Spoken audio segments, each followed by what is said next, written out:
Hello rock stars, welcome back to जुकारा foundation.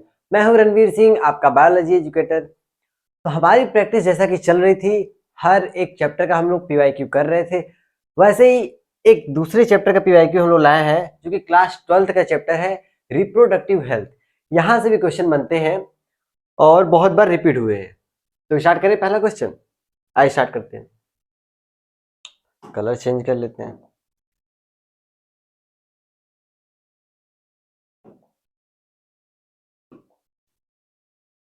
ठीक है, आइए स्टार्ट करते हैं।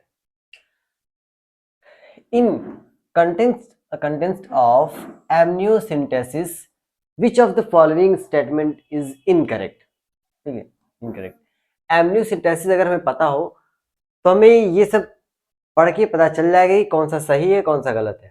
तो एमनियोसिंथेसिस क्या होता है? एमनियोसिंथेसिस एक प्रोसेस होता है जिसके माध्यम से हम ये डिटरमाइन कर सकते हैं कि जो फिटस है, जो एम्ब्रियो है, फिटस है, उसमें कोई डिफॉल्ट तो नहीं, कोई डिसऑर्डर तो नहीं है। वो भी कैसा डिसऑर्डर? क्रोमोसोमल डिसऑर्डर या फिर कोई ब्लड से रिलेटेड डिसऑर्डर हो तो हम उसे पता कर सकते हैं। ठीक है, और इसे हम लोग मतलब पता कर सकते हैं कि जो फिटस है वो मेल है या फीमेल है। ठीक है, तो सेक्स डिटर्मिनेशन भी इससे हो सकता है, लेकिन ये लीगल नहीं है। ठीक, ये इलीगल है। तो एमनियोसिंथेसिस मेनली हम लोग करते हैं जेनेटिक डिसऑर्डर को डिटरमाइन करने। तो पहला क्या दिया है option? It can be use for detection of down syndrome. ठीक है, डाउन सिंड्रोम भी एक जेनेटिक डिसऑर्डर है, तो सही बात बोला है। It can be use for detection of cleft palate. Cleft palate क्या होता है पता है किसी को? जैसे अगर कोई ये बेबी है, ठीक, ये इसका माउथ है, ये कुछ इस तरीके से इस पे पैलेट हो, ठीक, कटा हुआ ओठ हो। ठीक है, जैसे हम दिखा दें, यहाँ भी दिखा देते हैं, एक second, just a minute. Oh shit, ठीक है, नेट इश्यू है, एक सेकेंड। ठीक है, मतलब एक तरह से इसका लिप्स है वो कटा हुआ हो। ठीक है, तो उसको तो हम लोग डिटरमाइन नहीं कर सकते एमनियोसेंटेसिस से। ठीक है, आगे देख लेते हैं क्या बोला है। It is usually done when a woman is between 14 to 16 week pregnant. ठीक है, ये बात सही है। अगला दिया है, it is use for parental sex determination. इससे हम लोग सेक्स डिटर्मिनेशन भी कर सकते हैं, पेरेंटल, पेरेंटल का सेक्स क्या रहा होगा। ठीक, अब इसमें से हमको सबसे गलत क्या है? सबसे ये वाला ऑप्शन दे, सबसे इनकरेक्ट है। ठीक है, इससे हम लोग क्लेफ्ट पैलेट का डिटर्मिनेशन नहीं कर सकते हैं। ठीक है, ना तो इसका कोई क्रोमोसोम से लिंक है और ना ही किसी ब्लड से। ठीक, अगला क्वेश्चन देखते हैं। क्वेश्चन नंबर सेकंड कह रहा है, क्या कह रहा है? Which of the following can not be detected in a developing embryo, sorry developing foetus by amniocentesis. जो भी मैंने बताया, एमनियोसिंथेसिस हम लोग क्या क्या डिटरमाइन नहीं कर सकते हैं। डाउन सिंड्रोम कर सकते हैं, jaundice, Klinefelter syndrome, sex of the foetus. ठीक है, ये और ये हम लोग डिटरमाइन कर सकते हैं, लेकिन जॉन्डिस जिसे हम लोग पीलिया कहते हैं, ठीक है, इसको डिटरमाइन नहीं कर सकते। ठीक, क्योंकि ना ही ये जेनेटिक डिसऑर्डर है और ना ही वो ब्लड से रिलेटेड। अगला question, the permissible use of technique amniocentesis use for. जो एमनियोसिंथेसिस का ये जो टेक्निक है, किस चीज के लिए इसको परमिशन दिया गया है, मतलब क्या क्या इसे डिटरमाइन कर सकते हैं। ठीक, तो जैसा कि मैंने बताया कि जो सेक्स डिटर्मिनेशन, ये तो हम लोग बिल्कुल भी नहीं कर सकते, मतलब ये लीगल नहीं है, लेकिन फिर भी होता है। इंडिया में वही काम होता है जो इलीगल हो। ठीक है, ज्यादातर देखा गया ऐसा। तो detecting sex of the unborn foetus, ठीक है, इसको हम लोग टिक कर लेंगे। इसकी परमिशन, एक सेकेंड, क्या पूछा गया क्वेश्चन? ये पूछा है, अच्छा, किसके लिए परमिशन है? ठीक है, तो artificial insemination transfer, detection of any, ठीक है, detection of any genetic abnormality, इसके लिए परमिशन है, इन सब के लिए परमिशन नहीं। ठीक, अगला क्वेश्चन। क्वेश्चन हमें ध्यान से पढ़ना पड़ेगा, क्वेश्चन क्या पूछा है, जैसे मैंने अभी गड़बड़ कर दिया था। तो क्वेश्चन पहले ध्यान से पढ़ना, उसके बाद आंसर टिक करना। अब पूछा है अगला question, question number 4, Lippes loop is a type of contraceptive used as. अगर हम पहले देखें, पहले मैं यहां बता दूं, एक पेज ले लेते हैं। अगर हम देखें आईयूडीज, ठीक है, इंट्रा यूट्राइन डिवाइसेस, आईयूडीज, ये होता है 3 टाइप का। एक होता है इनर्ट, जिसे हम लोग कहते हैं नॉन मेडिकेटेड, ठीक है, नॉन मेडिकेटेड। राइटिंग थोड़ा और अच्छे से लिखते हैं, समझ में आए, ठीक है। इसे हम लोग कहते हैं नॉन मेडिकेटेड, ठीक है, या इसे नॉन में। सेकेंड में हमारा आता है कॉपर टी, कॉपर टी, अरे सॉरी कॉपर टी, इसको हम कहते हैं कॉपर रिलीजिंग। टाइप बता रहे हैं ना, टाइप, कॉपर रिलीजिंग आईओडी, ठीक है। और थर्ड जो होता है हार्मोनल, हार्मोनल आईओडी। 3 टाइप के आईओडीज होते हैं, इनर्ट, कॉपर रिलीजिंग और हार्मोनल आईओडी। अगर हम देखिए इनमें कौन कौन सा टाइप होता है, इनर्ट में अगर हम बात करें या नॉन मेडिकेटेड, इसमें आता है हमारा लिप्स लूप, ठीक है, लिप्स लूप, ठीक है, ये इसका एग्जांपल है। कॉपर रिलीजिंग में अगर हम देखें तो क्या आएगा, कॉपर टी आएगा, कॉपर 7 आएगा, और मल्टीलोड 375, मल्टीलोड 375, ये सब क्या है, कॉपर रिलीजिंग आईओडी है। इसका नाम कॉपर टी क्यों है, क्योंकि इसका शेप जो होता है कॉपर, इसका शेप टी शेप का होता है, इसलिए हम लोग इसे कॉपर टी कहते हैं। और इसका जो शेप होता है वो 7 होता है, 7 के शेप का होता है, इसलिए इसको हम कहते हैं कॉपर 7, ठीक है, उसमें कॉपर का वायर लपेटा हुआ है, ठीक। और थर्ड आता है हार्मोनल आईओडी। इसमें जो एग्जांपल है, पहला है प्रोजेस्टा सर्ट, प्रोजेस्टा सर्ट, और सेकंड है LNG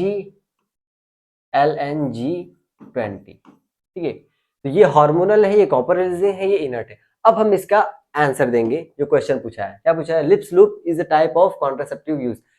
तो पहला ये कैसा टाइप है, देख लीजिए कैसा टाइप है, ये आईओडी है, मतलब नॉन मेडिकेटेड। आईओडी में भी कौन सा है, नॉन मेडिकेटेड,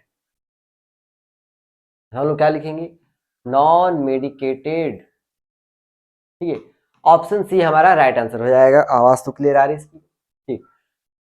आई होप सबको करने में मजा आ रहा होगा और टॉपिक समझ में आ रहा होगा, मतलब कि एक एक चीज यहाँ समझाया जा रहा है कि क्या कैसे है, ठीक है, कितने टाइप के होते हैं, किसका क्या एग्जाम्पल है, ठीक है। अगर वो सब हमें याद है तो ऐसे ऐसे क्वेश्चन हवा में उड़ा देंगे।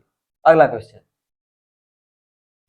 Question number 7, match the column है, ठीक है, मैच द कॉलम है, लेकिन यहाँ पे कोई ऑप्शन नहीं दिया गया, मतलब ऑप्शन जो होता है 4 वो दिए नहीं है, बस हमें ऐसे मिला देते हैं, ठीक, क्योंकि ऑप्शन नहीं दिया हुआ नीचे। तो हम पहले देखते हैं वॉल्ट। वॉल्ट क्या होता है, ये एक कह सकते हैं बैरियर में आएगा, ठीक है, बैरियर में आएगा, जो कि कॉन्ट्रासेप्टिव मेथड है। तो इसका इसका काम क्या है, स्पर्म को, entry of sperm through cervix, option cervix is, ये इधर से उधर चलाया है, एक सेकेंड, क्वेश्चन ठीक कर लेते हैं, एक सेकेंड, क्वेश्चन देखते हैं क्या है।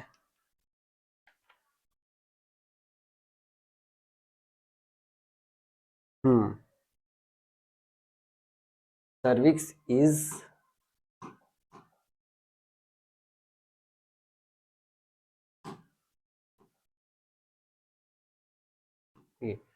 इज ब्लॉक्ड, ठीक है, entry of sperm through cervix is blocked. Second क्या दिए हैं, रिमूवल ऑफ वास डिफरेंस, यहाँ डिफरेंस होगा, vas deferens of sperm with in the uterus, ये यूटेरस जो होगा इधर नहीं रहेगा, ये इधर आएगा। और रिमूवल ऑफ फैलोपियन ट्यूब, ठीक, अब हो गया क्वेश्चन सही। अब हम मैच कराते हैं, ठीक, कलर चेंज कर लेते हैं। वॉल्ट का जो काम है, वो एंट्री को स्पर्म, जो स्पर्म की एंट्री है उसको ब्लॉक कर देता है, क्यों, क्योंकि ये बैरियर मेथड में आता है, ठीक है। तो हमारा इसका पहला यही चला जाएगा, ठीक है, ये ब्लॉक कर देता है, ये इधर चला है, ठीक है, इसको कर देता है। आयोडीज, ये क्या करता है, स्पर्म की मोबिलिटी को क्या करता है, सप्रेस करता है, तो हम क्या कहेंगे, phagocytosis of sperm with in the uterus, phagocytosis IUD. Second, vasectomy, मैंने क्या बताया, एक्टोमी टर्म जहां यूज हो जाए इसका मतलब होता है कट करना। किसको कट करना, वास, ठीक। अगर वास डिफरेंस को हम लोग कट कर रहे हैं और उसको बांध दे रहे हैं, इस प्रोसेस को हम कहते हैं वैसेक्टोमी, ठीक है। वैसेक्टोमी किधर गया, रिमूवल ऑफ वास डिफरेंस, ठीक है, वास डिफरेंस। लेकिन अगर हम फैलोपियन ट्यूब को कट करके बांध देते हैं, इस प्रोसेस को हम कहते हैं ट्यूबेक्टोमी, ठीक है, ट्यूबेक्टोमी। ट्यूबेक्टोमी कहाँ चला गया, रिमूवल ऑफ फैलोपियन ट्यूब को बचा है, ठीक। तो वैसेक्टोमी और ट्यूबेक्टोमी ये दोनों एक सर्जिकल मेथड में आते हैं, ठीक है। तो ट्यूबेक्टोमी में फैलोपियन ट्यूब को कट करते हैं और वैसेक्टोमी में वास डिफरेंस को कट करते हैं, ठीक। ये हो गया हमारा maths the column. Question number 8, which one of the following is an example of hormonal releasing IUD, hormone releasing IUD। मैं यहां दिखा देता हूं, प्रोजेस्टेरॉन, अरे सॉरी, प्रोजेस्टासर्ट और LNG-20, ठीक है, प्रोजेस्टासर्ट और LNG-20, ये हार्मोनल रिलीजिंग आईयूडी कौन से हैं, प्रोजेस्टासर्ट और LNG-20। अगर ये याद है तो ऐसे से क्वेश्चन चला गया, ये रहा, ठीक है, LNG-20 प्लस प्रोजेस्टासर्ट, दोनों याद रख लीजिएगा, ठीक, प्रोजेस्टा, ठीक है, प्रोजेस्टासर्ट दोनों। अगला क्वेश्चन,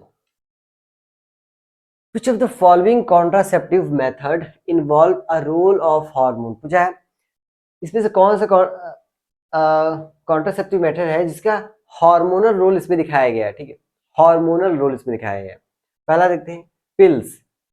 पिल्स में तो हार्मोन का यूज होता है, ठीक है, इमरजेंसी कॉन्ट्रासेप्टिव। लेकिन बैरियर मेथड में कहाँ यूज होता है हार्मोन का, ठीक है, उसको कट कर देंगे, तो पहला ऑप्शन नहीं है। लैक्टेशनल एमिनोरिया, ठीक है, हार्मोन की वजह से होता है। पिल्स हार्मोन की वजह से होता है। इमरजेंसी कॉन्ट्रासेप्टिव इसमें भी हार्मोनल यूज होता है। तो हमारा सेकंड ऑप्शन क्या हो जाएगा, राइट, क्योंकि अगर पूरा पूरा हमें ये सही दिख रहा है, ठीक है। अगर हम इसमें देखें, फिर बैरियर आ गया, इसको कट कर देते हैं। कॉपर टी, ये कॉपर रिलीजिंग हार्मोन रिलीजिंग है, ठीक है, इसको यहाँ से कट कर देंगे, ठीक। तो ऑप्शन सेकंड हमारा राइट हो जाएगा, ठीक है। ये भी हार्मोनल की वजह से होता है, ये भी हार्मोन और ये भी हार्मोन।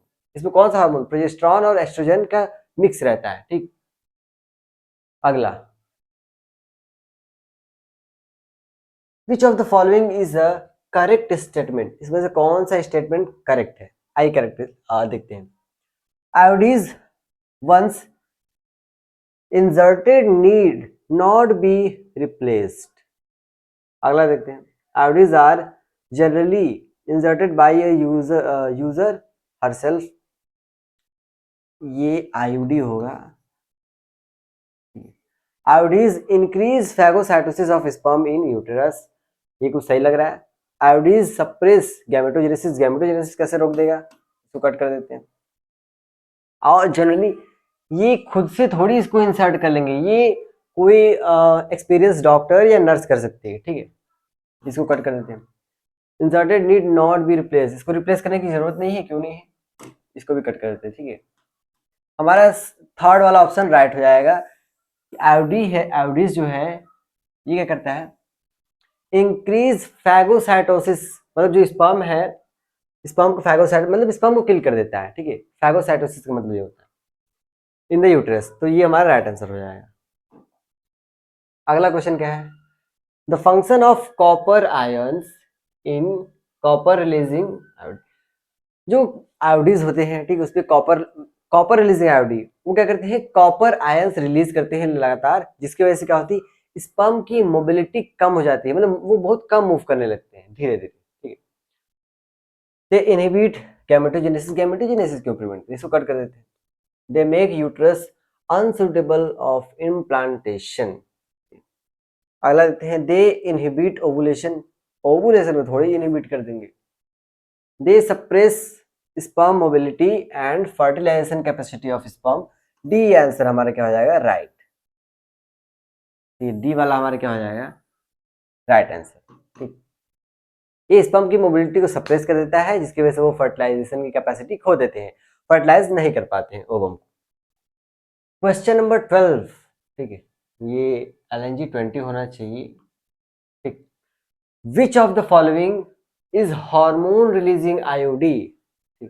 ये क्वेश्चन आई थिंक रिपीट हुआ है। ठीक है, LNG-20 ये क्या है, हार्मोन रिलीजिंग आईओडी है। ये क्या है, ये और ये कॉपर रिलीजिंग आईओडी है।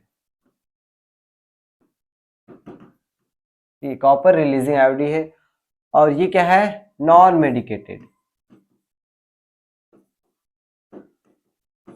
Non medicated. ठीक है, तो ये आपको याद रखना होगा। इसी तरीके से क्वेश्चन उल्टा सीधा घुमा के देता है।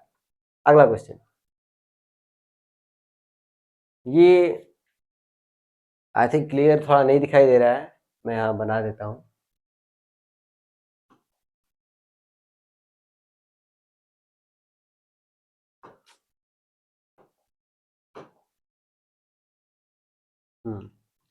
कुछ इस तरीके से।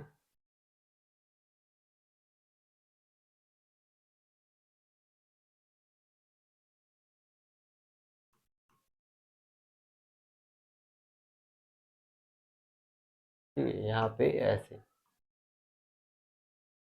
अब लग रहा है कुछ,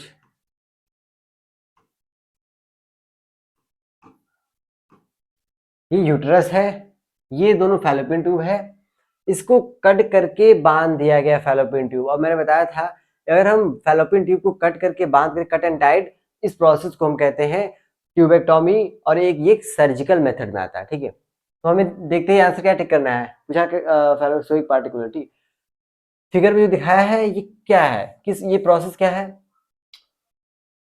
ट्यूबेक्टोमी। ठीक है, ऑप्शन बी हमारा राइट आंसर हो जाने वाला है। ठीक है, ऑप्शन सी ट्यूबेक्टोमी। ठीक, किसी को कोई दिक्कत, यहाँ पे तो किसी को कोई दिक्कत ही नहीं होगी, फैलोपियन ट्यूब कट रहा है, फैलोपियन ट्यूब ट्यूबेक्टोमी। अगर वास्ट डिफरेंस को कट करेगा मेल में तो हो गया वैसेक्टोमी। ठीक है, अगला question, which of the following is the most widely accepted method of contraception in India। ये एनसीईआरटी की लाइन है, सबसे ज्यादा कौन सा यूज किया जाता है मेथड, तो वो है आईयूडी। ठीक है, इसको आपको याद रखना पड़ेगा, आईयूडीज। ठीक है, सबसे ज्यादा इंडिया में यूज होता है ये एनसीईआरटी की लाइन है। अगला क्वेश्चन देखते हैं, क्वेश्चन नंबर 17। क्वेश्चन नंबर 17 क्या है, copper ion release from copper releasing intrauterine device. और ये जो कॉपर आयंस है वो करते क्या है, रिलीज तो होते हैं, कॉपर रिलीजिंग आयोडीन से रिलीज होते हैं, लेकिन काम क्या है इसका, मैंने जैसा कि बताया, स्पर्म की मोबिलिटी को ये सप्रेस कर देते हैं, जिसकी वजह से वो फर्टिलाइजेशन नहीं कर पाते। मेक यूट्रस, ये क्वेश्चन रिपीट हुआ है शायद। ठीक है, सप्रेस स्पर्म मोबिलिटी, फैगोसाइटोसिस, इसको कट कर देंगे, implantation, phagocytosis of sperm, increase phagocytosis, phagocytosis को तो इंक्रीज करता ही है, सप्रेस स्पर्म मोबिलिटी ये भी। ठीक है, इसका जो आंसर है बी और सी दोनों हो जाएगा। ठीक है, इसका बी और सी दोनों हो जाएगा, या हाँ ठीक है, ये दोनों इसका राइट आंसर, क्योंकि ये जो स्पर्म की मोबिलिटी को भी सप्रेस करता है और फैगोसाइटोसिस को भी इंक्रीज करता है, इसके स्पर्म के। ठीक है, ये दोनों हमारा राइट आंसर है। अगला क्वेश्चन, आई थिंक ये लास्ट क्वेश्चन है, देखते हैं लास्ट, नहीं अभी है। ठीक है, अभी है। ठीक है, क्वेश्चन नंबर 18 क्या कह रहा है, what is the work of copper T. Copper T का काम क्या है, अभी मैंने कितनी बार, कई बार रिपीट हो चुका है, इनिबिशन ओवुलेशन। ये ओवुलेशन को इनिबिश क्यों करेगा, ठीक है, ये बस स्पर्म को रोकेगा और इम्प्लांटेशन को रोकेगा। टू इनहिबिट फर्टिलाइजेशन, फर्टिलाइजेशन को inhibit, to inhibit implantation of, एक सेकेंड, इम्प्लांटेशन ऑफ ब्लास्टोसिस्ट। इसका जो आंसर हो जाएगा, फर्टिलाइजेशन को भी इनहिबिट करता है, क्यों, कैसे, जब स्पर्म को ये रोक दे रहा है तो फर्टिलाइजेशन नहीं हो रहा है, मतलब एक तरह से फर्टिलाइजेशन को भी रोक रहा है। और तो इनहिबिट इम्प्लांटेशन, अब फर्टिलाइजेशन ही नहीं हुआ तो इम्प्लांटेशन कहाँ से होगा, ठीक है, ऑफ ब्लास्टोसिस्ट। तो गैमेटोजेनेसिस इसको कट कर देते हैं। हमारा जो आंसर है बी और सी दोनों हो जाएगा, बी एंड सी दोनों क्या होगा, राइट आंसर हो जाएगा। ठीक है, फर्टिलाइजेशन को भी रोकेगा और ये इम्प्लांटेशन को भी रोकेगा। ठीक, अगला question, question number 19, what is the work of progesterone which is present in oral contraceptive pills। पूछ रहा है जब ओरल कॉन्ट्रासेप्टिव पिल्स है उसमें प्रोजेस्टेरॉन प्रेजेंट है, उसका काम क्या है। ठीक है, उसका काम, इसका मतलब उसका काम सीधा सा मतलब होता है वो ओव्यूलेशन को प्रिवेंट कर देता है प्रोजेस्टेरॉन का, क्योंकि क्वेश्चन ये भी आता है कि किसके एब्सेंस की वजह से मेंस्ट्रुअल साइकिल अकर होता है। ठीक है, तो ये प्रोजेस्टेरॉन मतलब प्रोजेस्टेरॉन जो होता है वो लैक होता है, मतलब एब्सेंट होता है या कम होता है, उस टाइम पे ओवुलेशन होता है। लेकिन जब प्रोजेस्टेरॉन ज्यादा होगा तो ओवुलेशन नहीं होता है। ठीक है, तो हमारा ऑप्शन क्या चला जाएगा, check oogenesis to inhibit ovulation. ठीक है, कॉन्ट्रासेप्टिव मेथड में जो प्रोजेस्टेरॉन है वो क्या करेगा, ओवुलेशन को प्रिवेंट कर देगा, जिसकी वजह से फर्टिलाइजेशन होगा ही नहीं, क्योंकि ओवम आएगा ही नहीं तो फर्टिलाइजेशन होगा ही नहीं। ठीक, आई थिंक ये सबको क्लियर होगा, एक बार ध्यान में रख लेना है। ठीक है, प्रोजेस्टेरॉन, ठीक है, इसके एब्सेंस की वजह से ही क्या होता है, मेंस्ट्रुअल साइकिल यानी कि ओवम रिलीज होता है, ओवुलेशन होता है। लेकिन जब तक ये है तब तक क्या होगा, नहीं होगा ओवुलेशन। अगला क्वेश्चन, लास्ट क्वेश्चन है, क्वेश्चन नंबर 20, कह रहा है the present population of the world is about. इस टाइम की पॉपुलेशन पूछ रहा है इंडिया की, केवल नहीं पूरे वर्ल्ड की। ठीक है, the present population of the world is about 100 billion, 500 million, 15 trillion. इन दोनों को कट कर देना है, तीनों को। हम जो अप्रोक्सीमेटली है वो 6 बिलियन के आसपास, क्योंकि इन तीनों में से कोई ऑप्शन तो आसपास भी नहीं है उसके। ठीक है, ये थोड़ा सा आसपास है, तो 6 बिलियन। ठीक है, 6 बिलियन क्या है, पूरे वर्ल्ड की पॉपुलेशन है, इसको आप लोग याद रखना है। एनसीईआरटी में कुछ डेटा दिया हुआ है उसको आपको कि 1947 के पहले कितना था और उसके बाद से कितना कितना बढ़ रहा है, हर 11 साल के बाद काउंटिंग होती है। ठीक, तो ये आखिरी क्वेश्चन है, यहाँ तक कंप्लीट हो गया। हमारा जो लेक्चर होता है वो छोटा छोटा लेक्चर होता है ताकि कम समय में ज्यादा क्वेश्चन कर लिए जाए। ठीक है, हर एक कॉन्सेप्ट को समझ लिया जाए और बेहतरीन तरीके से समझाया भी जाता है। अगर कोई डाउट हो, किसी क्वेश्चन में डाउट हो तो आप कमेंट कर सकते हैं, उसका रिप्लाई नेक्स्ट वीडियो में दिया जाएगा। ठीक है, तो इसी तरह हमारे साथ बने रहें और जुकारा फाउंडेशन को लाइक, सब्सक्राइब और शेयर करें। Thank you.